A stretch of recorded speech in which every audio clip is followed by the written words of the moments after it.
Hi you guys, I am so excited to be making this video because it means that the wizards are about to start taking our CAASPP test, which I'm so excited about because we have done a tremendous job this year.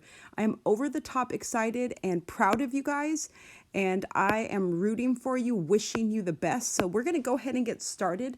I'm going to go over a few problems just so that you guys feel prepared for the test. These are coming from the interim tests that we were logging onto for the last few weeks before spring break. So let's go ahead and get started.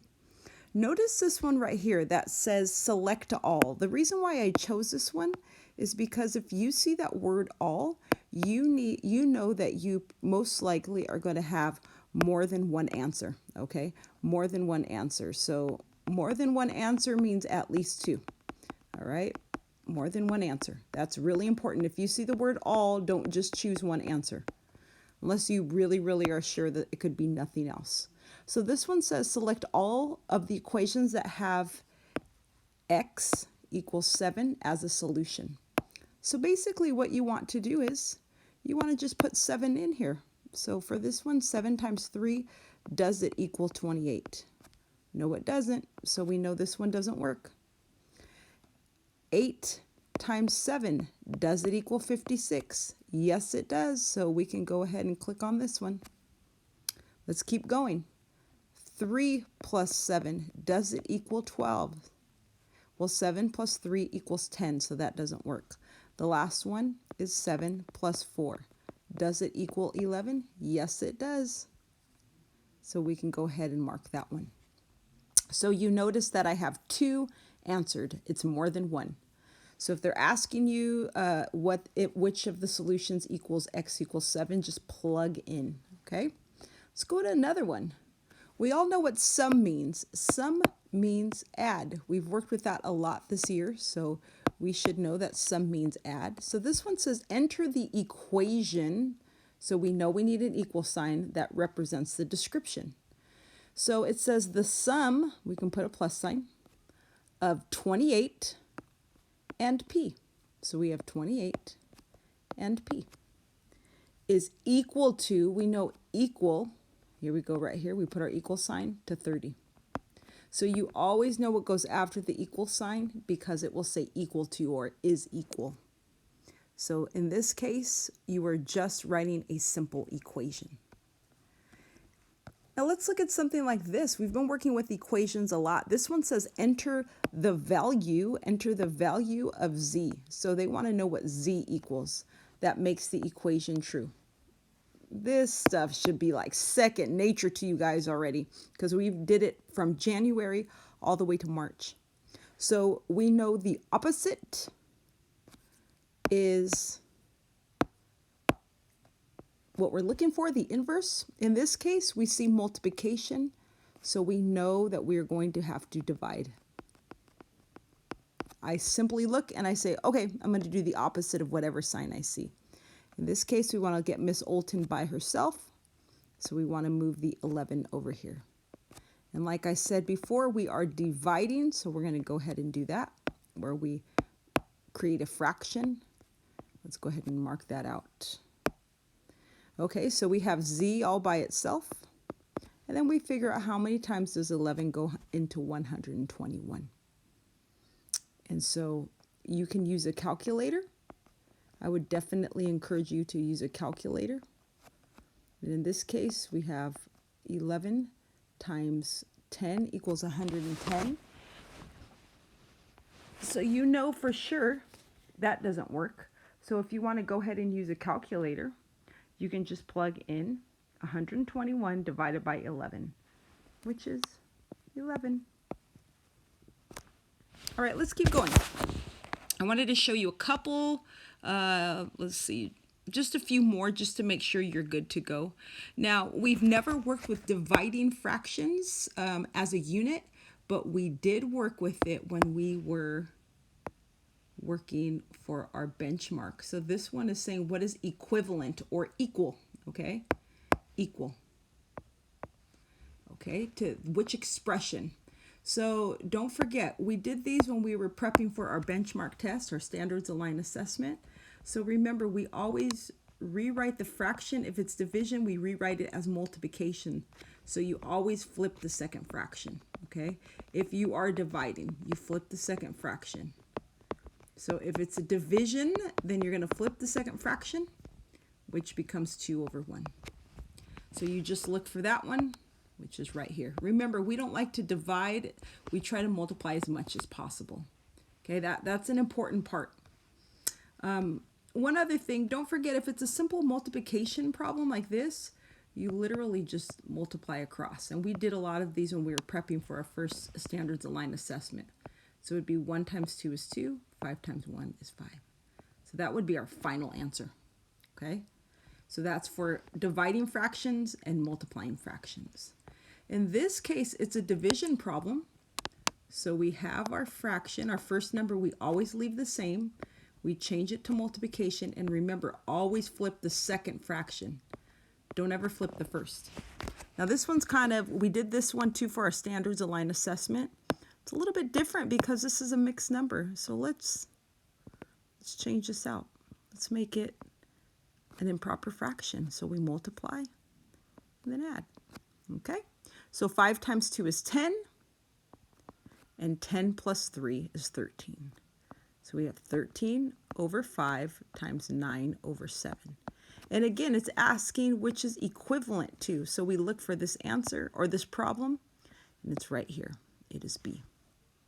So that was just a quick little reminder for multiplying and dividing fractions, because you guys learned those, gosh, it was probably November, December is when we worked on those, okay? Let's talk about ratios and rates. We also worked on these for our last benchmark.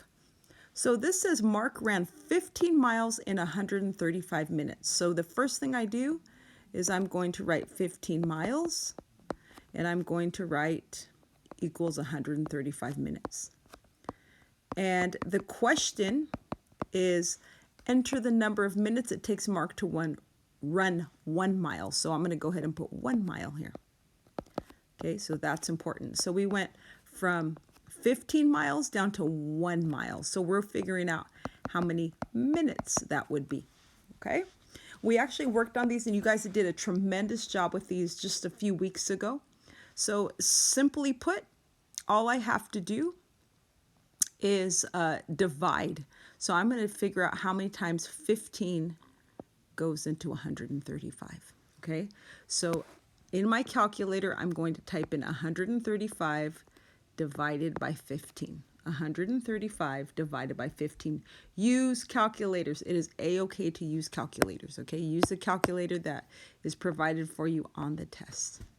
So 9 minutes. If I want to check it, don't forget how we talked about just a few weeks ago. We can multiply 9 times 15.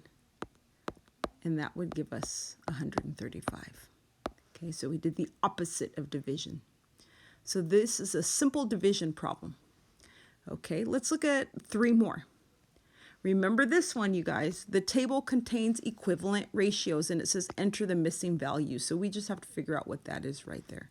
Okay, so we could start looking for patterns. In this case, sometimes I look this way. Sometimes I look this way. Sometimes I look across. In this case, 2 times 4 is 8. And 7 times 4 is 28. So I'm already seeing a pattern of times 4. 3 times 4 is 12. Therefore, what is 5 times 4? In this case, 5 times 4 is 20. Okay, so we look for patterns. We start to look for how in the world did they get those numbers on the right-hand side. All right, last 2. This one's talking about expressions. Remember, we talked about equivalent expressions. And we want to find all the ones with K's. So here's all the K's. You notice I circled the signs. I have a 2K. I have a K, or we could call it a 1K. And I have a 2K. So let's add up all of our K's. We have 2, 3, 4, 5 K's. Plus I have a positive 2, or plus 2, and a plus 3. So plus 2 and plus 3. So that gives me 5, okay? and I'm going to put a plus sign in between. So that's my answer right there. This one says select all of the expressions that are equivalent. So definitely this right here works. Okay. I don't know anything about exponents yet, so I'm not going to touch that one. Well, let's look at this one, talking about the distributive property. Remember, parentheses always means multiply. 5 times k and 5 times 1. Well, 5 times k gives me 5k, and 5 times 1 gives me 5. So there's another one. Remember, when it says all, it means at least 2 answers. Okay, let's do one last one really quick. Enter the value of 42 divided by 2 plus 5 times 3. Okay, just a reminder, you always want to do parentheses first. So let's do that. I have 42 divided by 5 plus 2 is 7. And then I have a times 3. Now I can go ahead and do this piece first. 42 divided by 7 equals 6.